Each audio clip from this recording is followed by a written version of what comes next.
सबसे पहले homework discuss कर लेते हैं। दिया था मैंने आपको कि चार्ज निकालिएगा Mg2+ पे, Ca2+ पे एंड एल्यूमिनियम 3+ पे। लास्ट क्लास में मैंने आपको बताया था कि किसी भी बॉडी पे चार्ज निकालने के लिए हमें ये नहीं जानना होता है कि उसमें एग्जैक्टली कितने इलेक्ट्रॉन हैं या कितने प्रोटॉन हैं। हमें जानना होता है कि ये जो इम्बैलेंस है बिटवीन इलेक्ट्रॉन एंड प्रोटॉन ये कितने का है। तो Mg2+ ये जो लिखा है इसमें 2+ का मतलब क्या है? 2+ का मतलब ये है कि यहाँ 2 इलेक्ट्रॉन निकाल लिए गए हैं, मतलब 2 इलेक्ट्रॉन की डिफिशियंसी है, या आप मीनवाइल कह सकते हो कि 2 प्रोटॉन की इफिशियंसी है। तो करस्पॉन्डिंग टू 2 प्रोटॉन्स जो चार्ज आएगा that will be by the formula Q equal to Ne, it will be n की वैल्यू 2 एंड E की वैल्यू 1.6 इंटू 10 की पावर -19, ये आ जाएगा 3.2 इंटू 10 की पावर -19। ये इसका आंसर हो गया। यही सेम आंसर इसका भी आएगा, बट तीसरे वाले का अलग आएगा। तीसरे वाले में जो चार्ज है वो Al के ऊपर लिखा हुआ है 3+, मतलब इसका ये है कि यहाँ पे 3 इलेक्ट्रॉन की डिफिशियंसी हो गई है, 3 इलेक्ट्रॉन निकाल लिए गए हैं। तो यही सेम फार्मूला जब लगाएंगे Q बराबर Ne वाला, तो n का वैल्यू बदल जाएगा, that will B 3 into 1.6 into 10 की पावर -19। फाइनली ये आ जाएगा 4.8 इंटू 10 की पावर -19। ये सारे SI सिस्टम में कैलकुलेशन हो रहे हैं। आसान सा क्वेश्चन है। इस क्वेश्चन में एक लर्निंग ये है कि आप देखो कि 2 अलग अलग एलिमेंट हैं लेकिन इनके चार्ज सेम आए हैं। हमने चार्ज बोला है, स्पेसिफिक चार्ज नहीं बोला है। स्पेसिफिक चार्ज और चार्ज ये 2 अलग बातें हैं। मैं बहुत डिटेल में ऑलरेडी एक्सप्लेन कर चुका हूँ। स्पेसिफिक चार्ज का मतलब होता है जो चार्ज आया है उसमें हमें मास से डिवाइड करना होता है, ठीक। मास किसी भी एलिमेंट का निकालने के लिए एग्जैक्टली उसमें पता होना चाहिए कि कितने नंबर ऑफ इलेक्ट्रॉन हैं एंड कितने नंबर ऑफ प्रोटॉन हैं एंड कितने नंबर ऑफ न्यूट्रॉन हैं। इसके लिए हमें पूरा आइडिया होना चाहिए। केमिस्ट्री वाला जो सेगमेंट होता है कि मास नंबर क्या होता है, एटॉमिक नंबर क्या होता है, पीरियोडिक टेबल में पोजीशन क्या होती है, तो मैं एज्यूम कर रहा हूँ यहाँ आपको ये सब पता है। तो Mg के बारे में अगर हम बात करें तो Mg का जो Z होता है और जो A होता है, आई होप आप भूले नहीं होंगे। Z और A मैंने लास्ट क्लास में एक्सप्लेन किया था। जो Z था वो था आपका एटॉमिक नंबर। ये Mg के लिए पीरियोडिक टेबल आपने याद करनी पड़ेगी, तो वहाँ से समझ आएगा कि ये आपका 12 होगा और A जो होगा वो 24 होगा। Z का मतलब होता है नंबर ऑफ प्रोटॉन, तो नंबर ऑफ प्रोटॉन यहाँ से 12 आ जाएंगे एंड इतने ही नंबर ऑफ इलेक्ट्रॉन भी होंगे अगर न्यूट्रल है तो। लेकिन अगर न्यूट्रल नहीं है, जैसा कि यहाँ नहीं है, 2+ है ना, तो मतलब 2 इलेक्ट्रॉन निकाल लिए गए हैं। 2 इलेक्ट्रॉन निकाल लिए गए हैं तो यहाँ पे आपने 2 माइनस कर देना है, तो इलेक्ट्रॉन की जो संख्या आएगी दैट विल बी 10।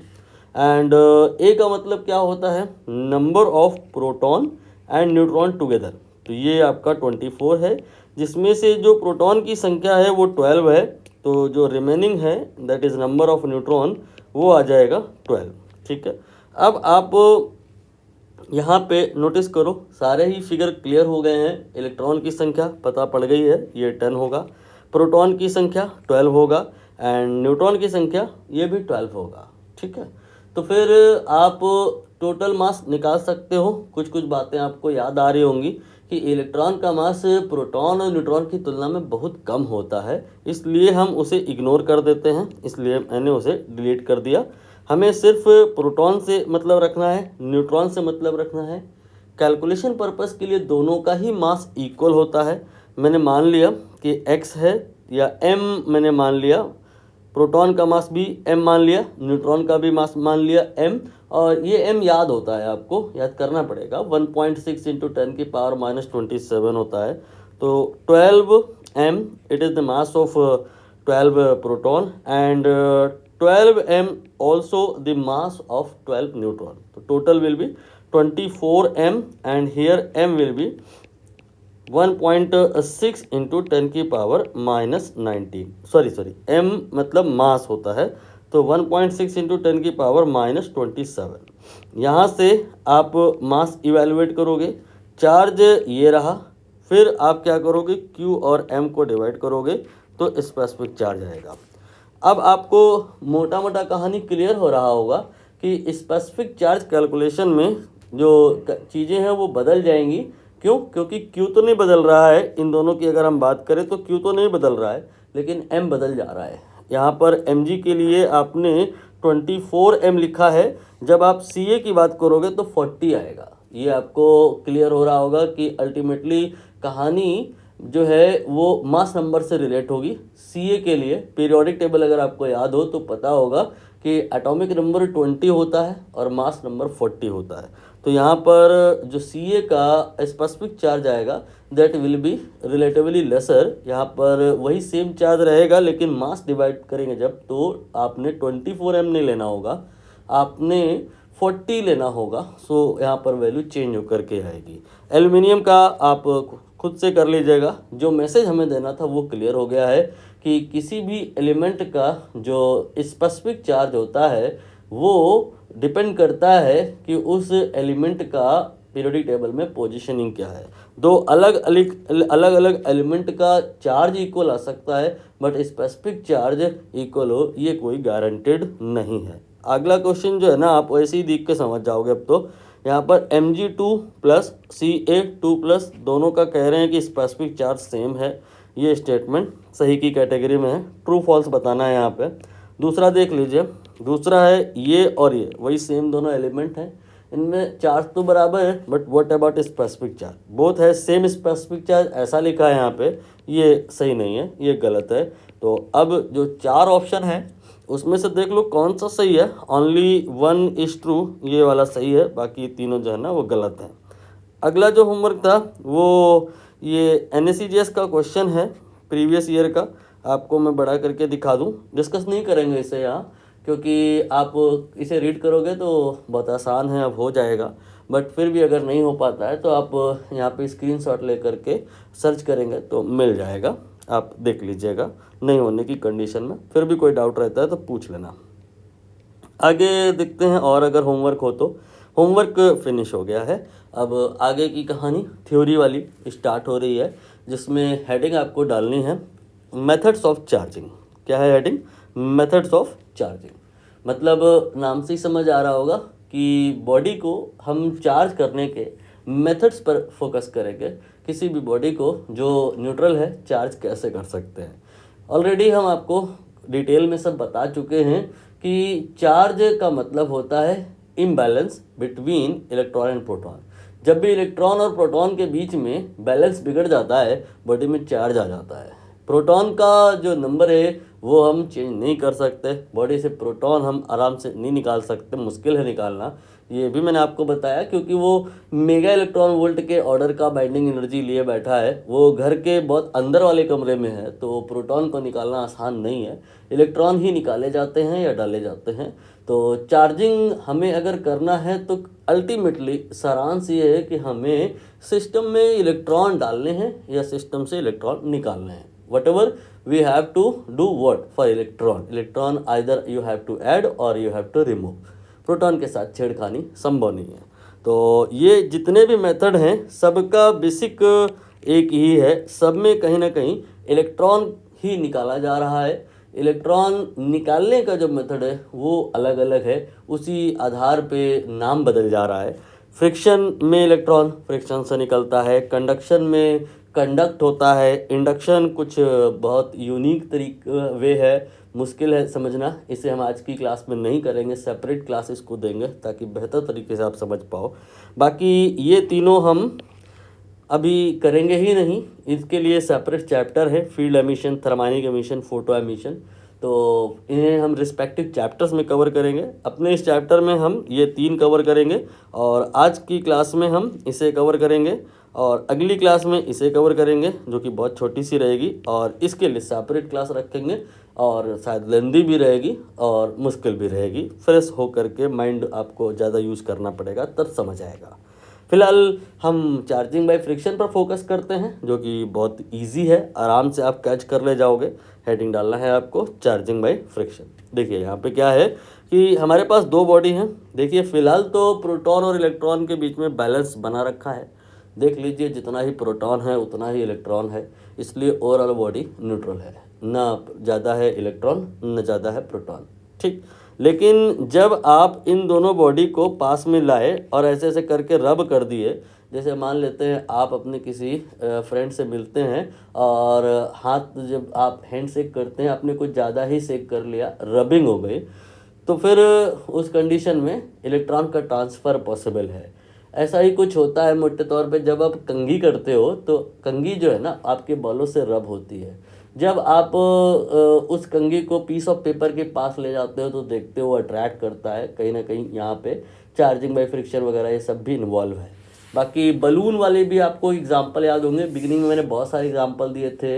एक तो ये एग्जांपल दिया था मैंने कॉम्बो वाला, और ग्लास रॉड वाला दिया था, प्लास्टिक रॉड का जो बिल्ली की खाल थी उससे रब किया गया था। वटएवर, ऐसे और भी हजारों एग्जाम्पल हो सकते हैं। बेसिक कहानी ये है कि जब दो बॉडी रब करी जाती है तो वहाँ पे इलेक्ट्रॉन का ट्रांसफ़र संभव है। रब करने से इलेक्ट्रॉन का ट्रांसफ़र पॉसिबल है। यहाँ पे मैंने समझाने के लिए 5 इलेक्ट्रॉन का इधर उधर कराया है। 5 इलेक्ट्रॉन क्या हुआ, लेफ्ट से राइट को चले गए, इस वाली बॉडी से उठ करके इस वाली बॉडी में आ गए। तो देखो हुआ क्या, 100 इलेक्ट्रॉन जो इधर थे अभी इधर 95 ही रह गए हैं, और इधर अब बढ़ जाएंगे। इधर आपने 100 थे तो 5 और जोड़ देने का, तो 105 हो जाएंगे। अब आप बात करो अगर इफ़िशियंसी या deficiency in terms of electron, तो यहाँ पे इलेक्ट्रॉन की डिफिशियंसी हो गई है और यहाँ पे इलेक्ट्रॉन की इफ़िशियंसी हो गई है। जहाँ पे इफ़िशियंसी हो गई है वहाँ पे नेगेटिव चार्ज आ जाएगा, देख लीजिए नेगेटिव है, और जहाँ पे डिफिशियंसी हो गई है वहाँ पे पॉजिटिव चार्ज आ जाएगा।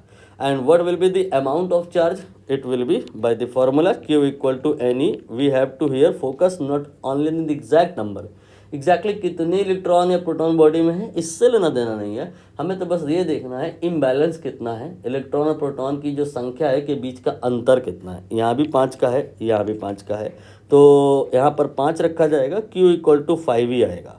अब Q इक्वल टू 5 ही कहीं पे प्लस आएगा कहीं पे माइनस आएगा। जहाँ इलेक्ट्रॉन ज़्यादा हो गए हैं वहाँ माइनस आएगा और जहाँ इलेक्ट्रॉन कम हो गए हैं वहाँ प्लस आएगा।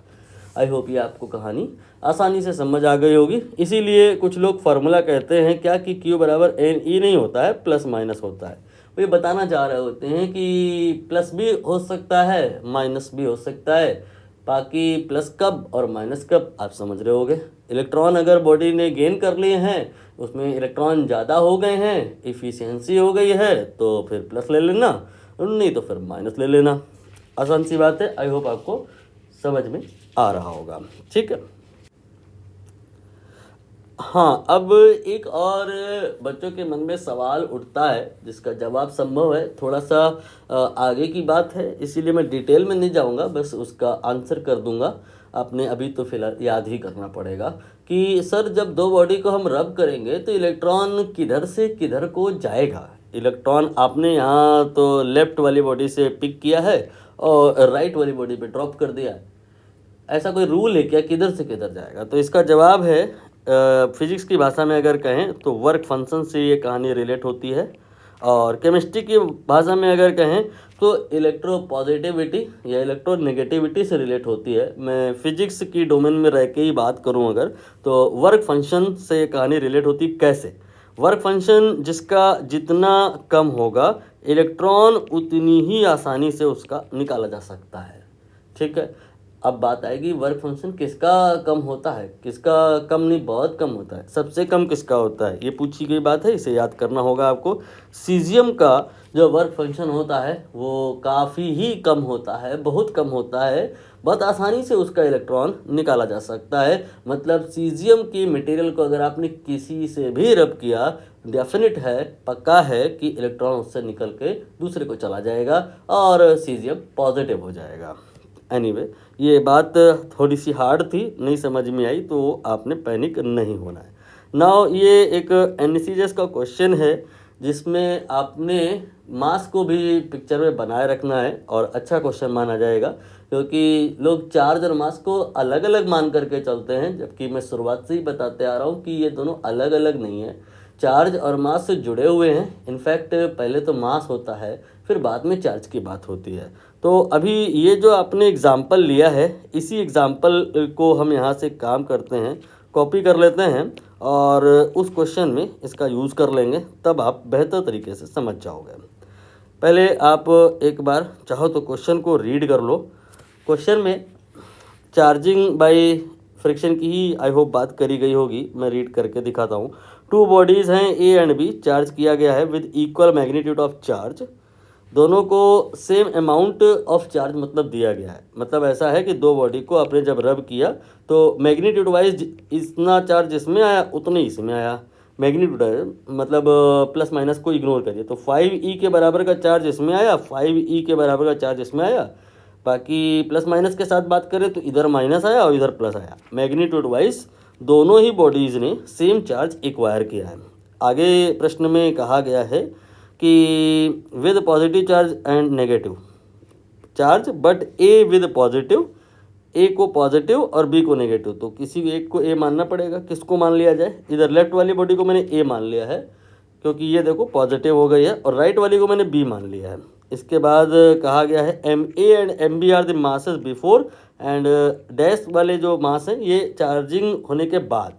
मतलब ये कि इस बॉडी का जो पहले मास है वो एम ए है, इस बॉडी का जो पहले मास है वो एम बी है, और इसका मास चार्जिंग हो जाने के बाद एम ए डैश है, और इसका चार्जिंग हो जाने के बाद एम बी डैश है। आई होप आपको समझ आ रहा होगा। अब ऐसा लोगों के मन में ख्याल आता है कि दो बॉडीज़ को आपने रब कर दिया, उससे वो चार्ज हो गई, तो उससे मास पे क्या फ़र्क पड़ जाएगा। बट आपका अगर फंडामेंटल सही है तो आपको समझ आया होगा कि जब तो बॉडी को रब करते हैं तो कोई जादू नहीं होता है। एक्चुअली कुछ मटेरियल निकलता है एक बॉडी से, वो मटेरियल चार्ज होता है, वो मटेरियल इलेक्ट्रॉन होता है, इलेक्ट्रॉन निकलते हैं। Electron is a materialistic particle. तो एक बॉडी से कुछ मटेरियल निकल के, मटेरियलिस्टिक पार्टिकल निकल करके, मटेरियलिस्टिक एंड चार्ज पार्टिकल निकल के दूसरी बॉडी को जाता है। तो यहाँ पर जब during the procedure of rubbing आप देखो तो एक बॉडी से मटेरियल निकला तो उसका वैल्यू मास का कम हो जाएगा और दूसरे का बढ़ जाएगा। अब यहाँ पर किसका कम और किसका ज़्यादा ये एक बार अच्छे से देख लो। यहाँ पे जो बॉडी पॉजिटिव हो जानी है बाद में, वो कैसे हुई होगी पॉजिटिव। कंसेप्ट कहीं भी आपका लैग नहीं करना चाहिए। सोचने को तो आप ऐसा सोच सकते हो कि भाई जो बॉडी पॉजिटिव हो जानी है, हो सकता है उसने प्रोटॉन एक्वायर कर लिए हो इसलिए उसका मास बढ़ जाएगा बाद में। ये सोच गलत है। बॉडी में प्रोटॉन का एक्सचेंज पॉसिबल नहीं है। बॉडी प्रोटॉन न लेगी न देगी। बॉडी जो भी होगा बस इलेक्ट्रॉन के साथ होगा। Body if becoming positive then definitely इसने कुछ इलेक्ट्रॉन लूज किए होंगे, इलेक्ट्रॉन बॉडी से कम हो गए होंगे, इसलिए वो पॉजिटिव हो गई है। इलेक्ट्रॉन के टर्म्स में ही बात करनी है, प्रोटॉन के टर्म में करनी ही नहीं है। बॉडी अगर नेगेटिव हो गई है तो बॉडी प्रोटॉन दे सकती है, प्रोटॉन दे देगी तो नेगेटिव हो जाएगी, लेकिन नहीं, प्रोटॉन का तो एक्सचेंज ही पॉसिबल नहीं है। बॉडी अगर आपकी नेगेटिव हो गई है तो इसका निश्चित मीनिंग ये है कि उसने इलेक्ट्रॉन एक्वायर किए हैं। तो जो बॉडी पॉजिटिव हो जानी है इसका मतलब उसने इलेक्ट्रॉन को लूज किया है, तो उसका मास जो पहले था उसमें कुछ कम हो जाएगा। मैंने मान लिया एक्स अमाउंट से रिड्यूस हो जाएगा, इतने ही अमाउंट का मास दूसरी वाली बॉडी का बढ़ जाएगा। एम बी डैश जो होगा वो एम बी में एक्स जोड़ देने पे आएगा। आंसर आ गया है, देख लो। यहाँ पर इधर माइनस है, यहाँ पर ये देखो माइनस है और ये देखो प्लस है। जो बॉडी पॉजिटिवली चार्ज होनी है उसका मास रिड्यूस हो जाएगा, एंड जो बॉडी नेगेटिवली चार्ज होनी है उसका मास बढ़ जाएगा। Now moving further, now we have to talk about conductors and insulator because हमें अब चार्जिंग बाय कंडक्शन पढ़ना है। तो हम एक काम करते हैं, इस कहानी को नेक्स्ट वीडियो में कर लेते हैं, क्योंकि मैं सोच रहा हूँ थोड़ा छोटे छोटे वीडियो डाले जाएं। वीडियो की लेंथ बड़ी होती है, मन नहीं लगता है आप लोगों का देखने में। यहाँ पर इंटरटेनमेंट जैसा कुछ भी नहीं हो रहा है ड्यू टू दैट। तो मैं यहाँ पर अभी रुक रहा हूँ कहानी को। कंडक्टर एंड इंसुलेटर से मैं स्टार्ट करूँगा नेक्स्ट में, एंड होमवर्क के नाम पे अभी कुछ नहीं है।